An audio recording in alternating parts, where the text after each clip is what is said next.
گزشتہ روز سے کالا باغ ڈیم کے حوالے سے علی امین صاحب کے گنڈا پور صاحب کے ایک بیان کا تذکرہ چل رہا ہے، تو میں ایک بحیثیت ایک ذمہ دار کے تحریک انصاف کے صوبائی صدر صوبہ سندھ اور ممبر پولیٹیکل کمیٹی اور کور کمیٹی کے میں ایک یہ بیان دینا چاہ رہا ہوں، یہ وضاحت دینا چاہ رہا ہوں کہ ہمارے چیئرمین ہمارے لیڈر عمران خان صاحب نے بحیثیت چیئرمین پی ٹی آئی اور بحیثیت وزیر اعظم پاکستان بارہا وہ اپنے بیان اپنی تقاریر میں انٹرویوز میں بتا چکے ہیں کہ کالا باغ ڈیم ایک ڈیڈ ہارس ہے، وہ پروجیکٹ ہے جو اس پہ کام نہیں ہو سکتا ہے۔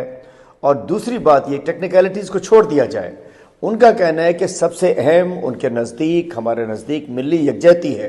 کوئی بھی ایسا پروجیکٹ یا کام جس سے فیڈریشن کمزور ہو، ملک کمزور ہو، ملک میں ایک دوسرے کے خلاف نفرت بڑھے، وہ نہیں ہونا چاہیے۔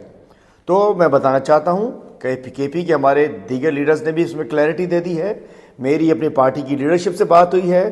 آج پاکستان تحریک انصاف بحیثیت پارٹی بھی سمجھتی ہے کہ کالا باغ ڈیم چونکہ کنٹروورشل ایشو ہے اور پورے ملک کا اتفاق نہیں ہے تو یہ نہیں بننا چاہیے۔ اور اس سے ہٹ کے جب عمران خان صاحب ایک واضح اپنا موقف دے چکے ہیں تو اس کے بعد کوئی ان کے نیچے کوئی پارٹی کا لیڈر نہیں ہے جو کہ موقف دے سکے۔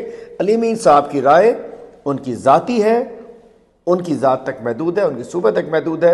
اس صوبے میں بھی کئی لوگوں نے ہمارا اپنا الگ موقف دے دیا ہے۔ میں کہنا چاہتا ہوں کہ اسی کو ہمارے موقف کو سامنے رکھا جائے اور اسی کو تحریک انصاف کا آفیشیل موقف تصور کیا جائے۔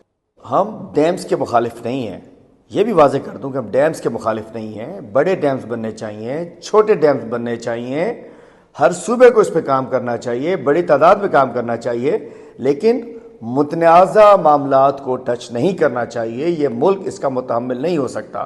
یہ ایک بڑی واضح پالیسی ہے، بڑے ڈیمز بھی بنے، چھوٹے ڈیمز بھی بنے، لیکن جس جگہ اعتراض ہو واضح قسم کا اس چیز سے ہمیں فاصلہ کریں۔ اور کالا باغ ڈیم پہ چونکہ سندھ کا اعتراض ہے، کے پی کا اعتراض ہے، ایک پوری قوم کا ایک بڑے پیمانے پر بھی اس کا اعتراض ہے، اس کے قریب ہمیں نہیں جانا چاہیے۔